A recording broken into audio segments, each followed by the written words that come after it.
السلام علیکم، جگاتوں میں آپ کو خوش آمدید کہتا ہوں۔ روسی حکومت وزیر اعظم عمران خان کے خلاف ہونے والی عالمی سازش کو بے نقاب بنانے کے لیے اب میدان میں اتر چکی ہے۔ آج روسی حکومت کی جانب سے ایک واضح پالیسی سٹیٹمنٹ دیا گیا ہے جس میں یہ بتایا گیا ہے کہ عمران خان کو امریکہ کی نافرمانی کی سزا دی جا رہی ہے تحریک عدم اعتماد کی عالمی سازش کے ذریعے۔ اور روس نے یہ بھی بتایا ہے کہ یہ جو سیاسی مداخلت ہے پاکستان کے اندر عمران خان کی حکومت کا تختہ الٹنے کے لیے، یہ ایک شرمناک مداخلت ہے۔ لفظ شرمناک استعمال کیا گیا ہے۔ اور عمران خان کی نافرمانی کی بنیاد یہ ہے کہ امریکہ کے باوجود، منع کرنے کے باوجود عمران خان صاحب نے دورہ کیا روس کا، پاکستان کے مفاد کو ترجیح دی۔ اس بنیاد کے اوپر امریکہ پاکستان کی اپوزیشن پارٹیوں کے ساتھ مل کر اور تحریک انصاف کے اندر توڑ پھوڑ کر کے اس حکومت کو گھر بھیجنا چاہتا ہے، جو کہ ایک غیر جمہوری رویہ ہے۔ اب اس سٹیٹمنٹ کی ٹائمنگ بہت امپورٹنٹ ہے۔ یہ سٹیٹمنٹ ایک ایسے وقت میں آ رہا ہے جب امریکی سفارتکار جس کے ساتھ یہ منسوب کی گئی یہ دھمکی ڈونلڈ لو، وہ اس وقت بھارت کا دورہ کر رہے ہیں، جہاں پہ ہندوستان ٹائمز نے ان کا ایک انٹرویو کیا ہے اور امریکی سفارتکار سے کیٹیگوریکل ایک سوال پوچھا ہے کہ جناب آپ یہ بتائیں کہ کیا آپ نے پاکستان کے سفارتکار کو یہ دھمکی دی کہ اگر وہ روس گئے تو اس کے سنگین نتائج ہوں گے، اور تحریک عدم اعتماد کے حوالے سے اگر تحریک ناکام ہوتی ہے تو پاکستان کو سنگین نتائج کا سامنا کرنا پڑے گا، کیا یہ دھمکیاں آپ نے دیں؟ امریکی سفارتکار نے یہ نہیں کہا جیسے امریکہ کا اسٹیٹ ڈپارٹمنٹ یہ کہہ رہا ہے، ان کی وزارت خارجہ یہ کہہ رہی ہے کہ ہمارا کوئی تعلق نہیں ہے، ہم ان الزامات کو مسترد کرتے ہیں۔ ڈونلڈ لو نے ان الزامات کو مسترد نہیں کیا، بلکہ یہ کہا کہ وہ پاکستان کے اندر جو آئینی اور قانونی پروسیجر چل رہا ہے وہ اس کی حمایت کرتے ہیں۔ ان سے دوبارہ سوال کیا گیا کہ کیا آپ نے پاکستان کو کوئی دھمکی دی ہے؟ اس پر انہوں نے کہا کہ وہ اس سے زیادہ اور کچھ نہیں کہہ سکتے، یعنی کہ چور کی داڑھی میں تنکا۔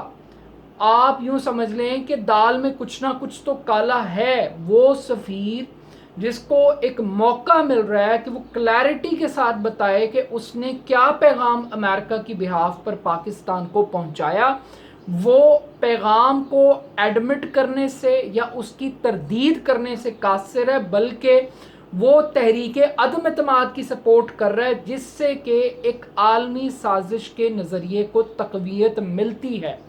اب یہ دونوں سٹیٹمنٹ اور پاکستان کی انٹرنل پالیٹکس آپس میں بڑی انٹر کنیکٹڈ ہے، انٹر ریلیٹڈ ہے۔ سپریم کورٹ میں کیس کی سماعت چل رہی ہے جی۔ اسپیکر کے جو رولنگ دی، اسپیکر نے تحریک عدم اعتماد کو ریجیکٹ کرنے کی۔ اس رولنگ کی بنیاد وہی عالمی سازش، وہی امریکہ کی دھمکی ہے جس کی بنیاد پر تحریک عدم اعتماد کو ریجیکٹ کیا گیا۔ پہلے تو اپوزیشن نے اس دھمکی کو عمران خان کی جانب سے جب وہ خط لہرایا گیا پبلکلی تو مذاق اڑایا اور یہ کہا کہ یہ 35 پنکچرز کی طرح یہ خط بھی پنکچر ہوگا۔ اور کچھ لوگ تو اپوزیشن میں سے نکل کر یہ کہہ رہے تھے یہ ایسا ہی ہے جیسے میاں صاحب نے قطری خط پیش کیا تھا نا، یہ بھی بالکل عمران خان نے ویسا ہی کیا۔ کچھ بھٹو کی کہانیاں سناتے رہے کہ بلی تھیلے سے کبھی باہر نہیں آئے گی، وہ بھٹو صاحب کے ساتھ نریٹ کرتے رہے کہ نہ بھٹو صاحب نے سچ قوم کو بتایا، نہ عمران خان سچ قوم کو بتائے گا۔ بٹ اب وہ اپوزیشن جو عمران خان صاحب کو کٹہرے میں کھڑا کر رہی تھی، عمران خان نے کمال ہوشیاری سے، کمال چلاکی سے اپوزیشن کو کٹہرے میں کھڑا کر دیا ہے کورٹ کے اندر، اور ایک لیبلنگ کر دیا ان کے اوپر کہ یہ وہ لوگ ہیں جو امریکن بلو آئیڈ ہیں اور پاکستان کے غدار ہیں۔ ان لوگوں کو میر جعفر اور میر صادق کا ٹیگ عمران خان نے لگا دیا بڑی کامیابی کے ساتھ۔ پہلے تو ہنسی مذاق چل رہا تھا جب قومی سلامتی کمیٹی کے ساتھ ساتھ اپوزیشن کو یہ آفر کی گئی کہ بھائی وہ بھی اس خط کو پڑھ لیں ان کیمرہ سیشن میں آ کر، اس وقت انکار کیا، اس وقت کہا کہ یہ بہانے ہیں، یہ بھاگنے کے راستے ہیں، اس وقت سیریس نہیں لیا کہ بھئی اس کی انویسٹیگیشن کی جائے، اگر کوئی ایسی چیز ہے کہ جو خان صاحب مس یوز کر رہے ہیں تو خان صاحب کو اس کے کانسیکوینسز کی طرف لے جایا جائے. بٹ یہ اپرچونٹی اپوزیشن نے ضائع کر دی. اس کا رزلٹ کیا نکلا؟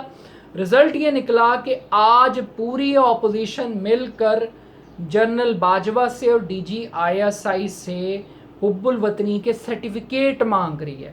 وہ شہباز شریف صاحب، وہ مسلم لیگ نون جو ڈان لیگز کی خالق ہیں، جو اس ملک میں خلائی مخلوق کی سیاست کرتے رہے، جو پاک فوج کو کروڑ کروڑ گالیاں نکالتے رہے، آج وہ فوج سے مخاطب ہو کر فوج کے چیف سے کہہ رہے ہیں کہ جناب آپ ہمیں ثبوت پیش کریں کہ کیا واقعی آپ نے ہمیں غدار ڈکلیئر کر دیے، کیا واقعی آپ نے قومی سلامتی کمیٹی کے اعلامیے پہ دستخط آپ ہی نے کیے ہیں، ہمیں بتا دیں، پھر ہمیں سزائیں بھی سنا دیں.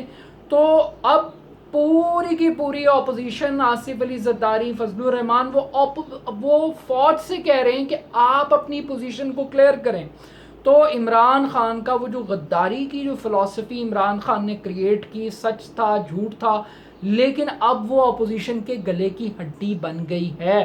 اور اس گلے کی ہڈی نے ایک پھانسی کا پھندا ایک طرح سے تیار کر لیا ہے. جب روس اس کانسپیرنسی کو انڈورس کر رہا ہے، جسٹیفائی کر رہا ہے، اور پھر اس کے بعد ڈونلڈ لو کی جو سٹیٹمنٹس جس قسم کی وہ دے رہا ہے، تو اس سے جو ہے وہ خان صاحب کی جو سازشی تھیری ہے اس کو مزید تقویت مل رہی ہے.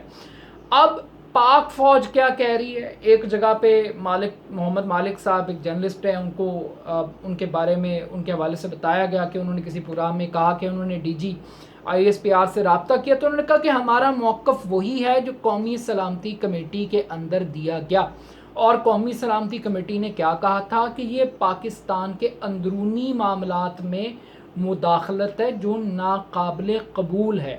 تو مداخلت تو تسلیم ہو گئی، اور اس مداخلت کا ذریعہ کون بن رہے ہیں؟ یقیناً وہ اپوزیشن بن رہی ہے پاکستان کی.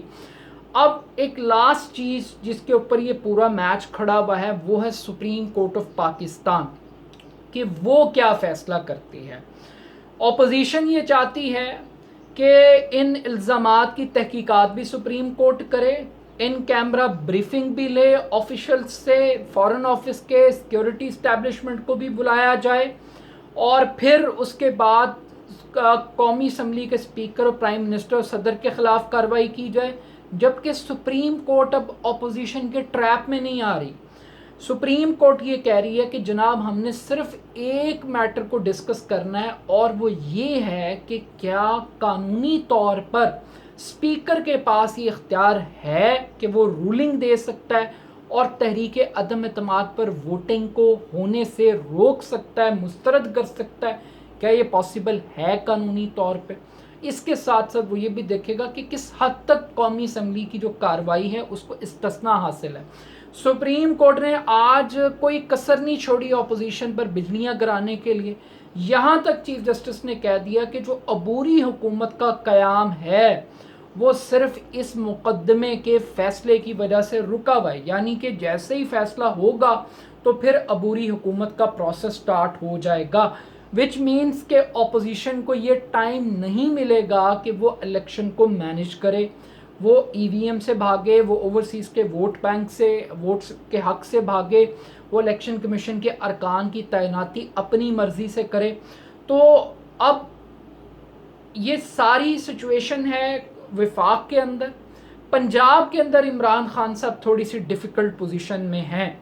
آج وہ لاہور میں بھی تھے، آج ورکرز کو بھی انہوں نے چارج کیا، چودھری پرویز الہی سے ملاقات کی، لیکن پنجاب کے اندر خبریں یہی ہیں کہ چودھری پرویز الہی ابھی تک ایک وننگ پوزیشن میں نہیں آ سکے، اور اسی وجہ سے پورے پروسیجر کو بلڈوز کیا جا رہا ہے. اور پنجاب اسمبلی کا اجلاس اب 6 کی بجائے 16 اپریل کو لے جایا گیا ہے، جس کا بنیادی مقصد یہ ہے کہ کسی طریقے سے اس الیکشن کو مینج کیا جائے، جو ابھی تک چودھری پرویز الہی تمام تر سرکاری مشینری ہونے کے باوجود مینج نہیں کر پا رہے.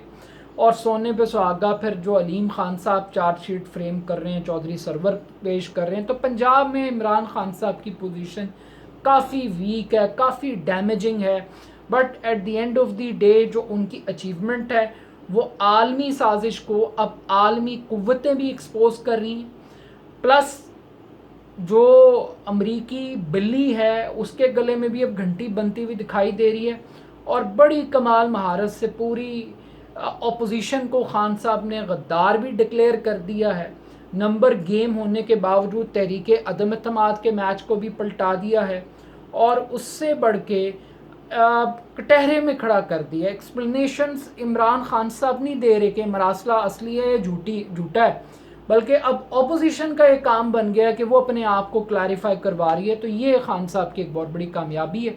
آنے والے دن میں دیکھتے ہیں کہ کل سپریم کورٹ کیا فیصلہ کرتی ہے. بٹ اب تک یہی لگ رہا ہے کہ خان صاحب یہ میچ کافی حد تک جیتتے ہوئے دکھائی دے رہے ہیں. اپنا فیڈ بیک مجھے ضرور دیجیے گا، میرے یوٹیوب چینل کو سبسکرائب کیجیے گا. بہت شکریہ، اللہ حافظ.